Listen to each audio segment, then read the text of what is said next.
مختلف ممالک میں آنے والا حالیہ زلزلہ یہ اللہ تعالیٰ کی طرف سے باقی دنیا کے لیے ایک وارننگ اور پیغام ہے کہ جتنا ہو سکے جلدی اللہ کی طرف رجوع کر لیا جائے اور گناہوں سے سچی توبہ کر لی جائے، اس لیے کہ جن علاقوں میں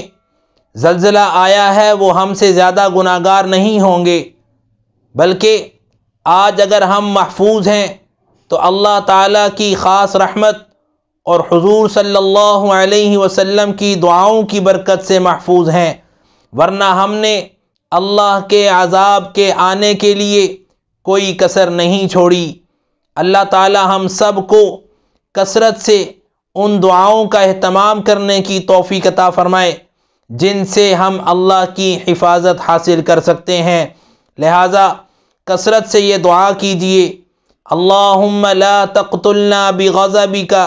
ولا تلحقنا بعذابک وعافنا قبل ذلک، یعنی اے اللہ ہمیں اپنے غضب سے ہلاک مت کیجئے اور نہ ہی ہمیں اپنے عذاب سے قتل کیجئے، اور ہمیں ان سب سے پہلے اپنی حفاظت عطا فرمائیے۔